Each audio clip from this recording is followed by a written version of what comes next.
been my driver for every job since we met. You're the best in the business.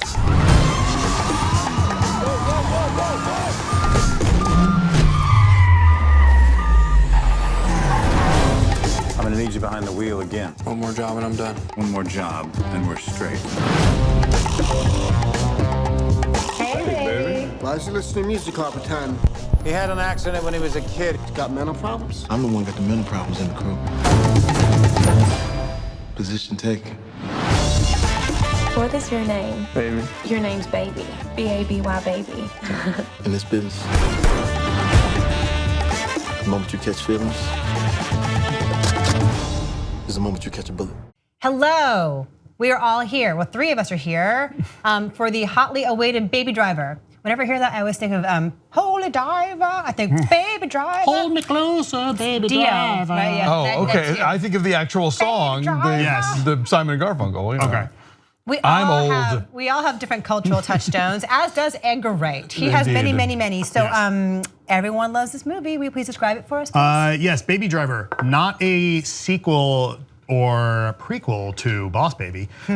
This is a movie about a getaway driver nicknamed Baby who has tinnitus, and so he listens to headphones to help him concentrate. He's constantly listening to music and drives according to whatever his favorite songs are. He's got very diverse taste in music, and he is one of the best drivers in the business. And then he runs into a girl who shares similar music expertise and falls for her, and maybe has to do one last job. You know, heist movie, happens. Let's watch a clip. I have to drive again. It's not what I want. And what do you want? To get out of here. You win. I mean, baby.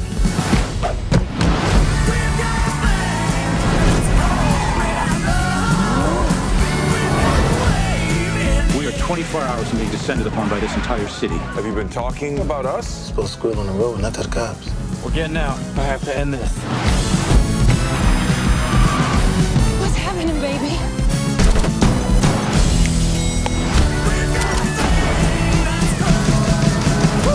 That's some Oscar shit right there.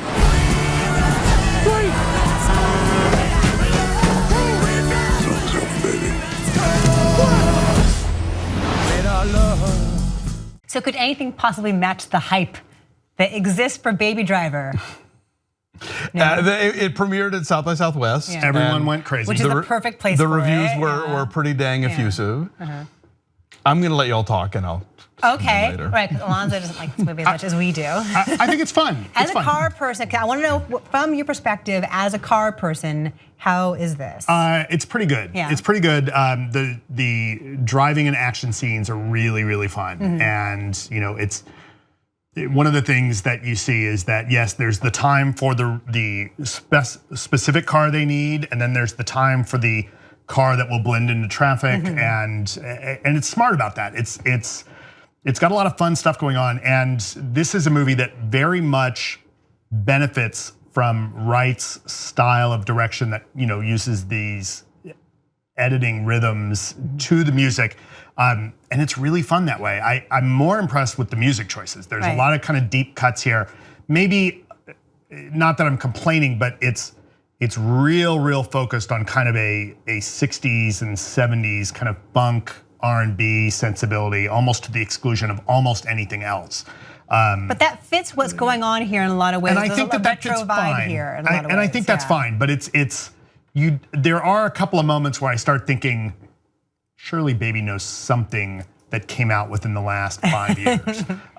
But that being said, you know, it almost comes, you know what it is? It's one of those, it's that DJ who's like, I'm only gonna play stuff you've never heard of. Right. Like, okay, cool, it's good stuff, but nobody's dancing. Fine, right? Like, fine, I was that DJ for a long time. But you know, there are good songs that have been done in the last few years, and you know, I get it. It's easier to get the rights to older songs, but anyway, great movie. At some point, you got to play "Celebration" by Kool and the Gang just to get him out. That shit works. This is the worst wedding ever. Right. Right. Drop something from Off the Wall or Thriller, fixes everything. This is the worst accounting company Christmas party ever.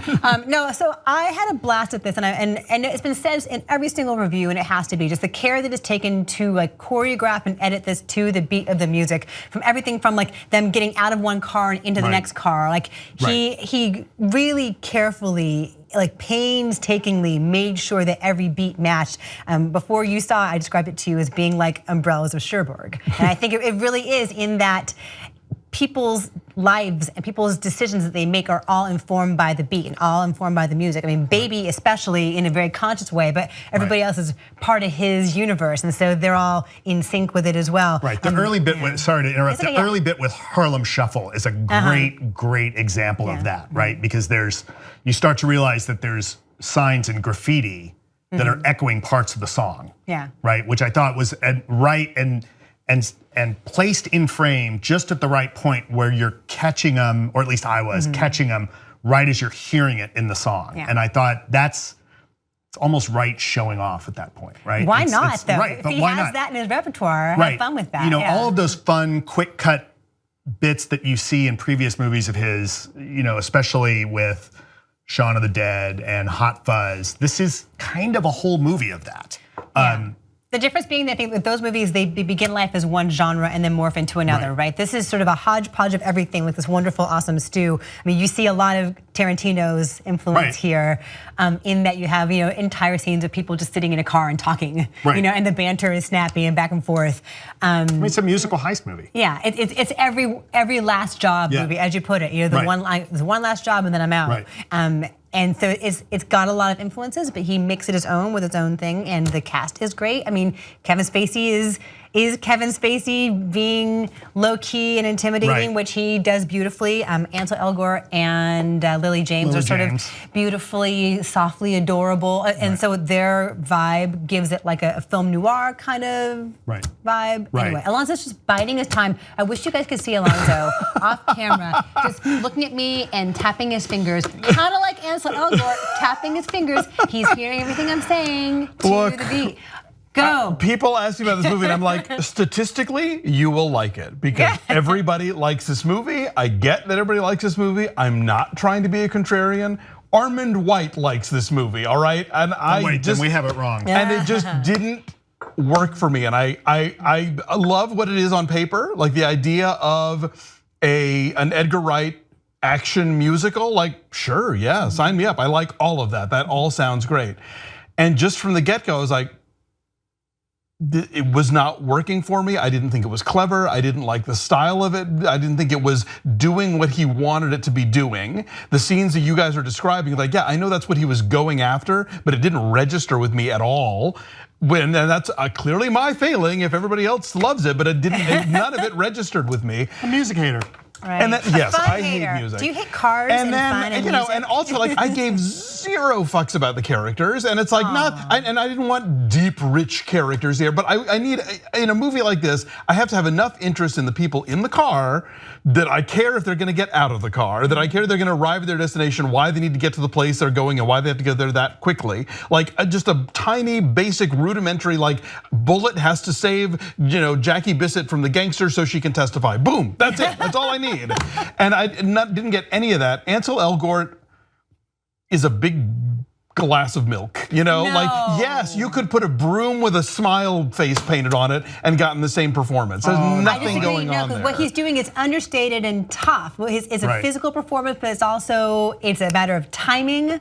I would say it's a lot more than just a glass of milk. There's a credited choreographer. Like I get what they're going for here. I didn't buy that stuff. The idea that this character has a foster father who is elderly, black, deaf, and in a wheelchair, it's like, okay, we get it. He's a good guy. But some of those scenes have the nicest kind of energy to them. The back and forth between the two of them humanizes Baby, right? Yes. Not for me. Shows his depth beyond just like the glasses and the earbuds. Oh God, the depth is what this movie is not giving him, and the relationship with Lily James is like he's pretty, she's pretty, they belong together. Like that's all this. Alonso, that's the way love works. Apparently, I've been doing it all wrong. And this is a movie that loves movies. I will say, I agree with you on that point that there's not a whole lot to her. She's an idea. She's a diner waitress waiting to be rescued. Yes. And she's adorable and they have nice chemistry with each other. Nice, you know, there's a sweetness about that, which is a nice contrast to the cruelties of this world in which Baby operates. But there's not a lot to her as a person. I will agree with you on that. I mean, yes, ultimately this movie is intended to be an exercise in style and I'm fine with that. if the style had worked for me, then I'd be on board with everybody else. But I was stunned at how not into it I was, and it just got worse as it went along. I was not interested in any of it. I wasn't blown away by any of it. I wasn't exhilarated by the editing or the camera trickery or the stuff that Edgar Wright brings to the table as a filmmaker. It just didn't work for me. But I get it. This is my 2017 dog whistle that I'm the only person who didn't hear it. So like, I'm not gonna say anybody who likes it is wrong. I'm not gonna say any of that. You get it. It didn't work for me. Do you at least like the way they used Atlanta? Your hometown. My hometown, they've been using it a lot in movies lately because of the tax breaks. And I mean, at least it very much acknowledged that it was Atlanta. It wasn't just sort of trying to pass it off as kind of generic big city. I didn't get a sense of place from it in terms of, there's a vibe that cities have, and there's certain neighborhoods that are different from other neighborhoods, and I didn't get any of that from it. I mean, the diner itself feels like it could be part of a chain, Americana. yeah. So, yeah, not really, no. The thing with the red cars, no? That was cute, that was clever. Look, Edgar Wright is a skilled filmmaker, and I, to varying degrees, I think his other films are terrific. There's just something about this one where what he was doing, I just didn't respond to it, but I get that like everybody else is. Enjoy it. Okay, do you want to give us your ridiculously low number? I'm sorry, I gave it a 4.5. I got to vote my conscience on this. It didn't work for me. 8.9. Yeah, 8.5. I liked a lot. The ending, it's a little off. Okay. But all right. Very good, and it's very high 90s on the tomato meter. It is 98. Did you write a review of this? I did not, because we had somebody review it out of Sam Fragoso reviewed it out of South by Southwest. Okay. And even he said the first hour is one of the best hours of cinema ever, and then it goes off the rails. Okay. Our ridiculous number is a 7.3 because of Alonzo. Don't listen to him, go see it. You didn't like John Hamm, you didn't like Jamie Foxx. All the banter. John Hamm was okay. Jamie Foxx was trying too hard. Oh, banter. Flea is in this. Come on. For 2 seconds. All right. Our number is 7.3. Everybody else who has taste and likes fun, please go enjoy this. Bye.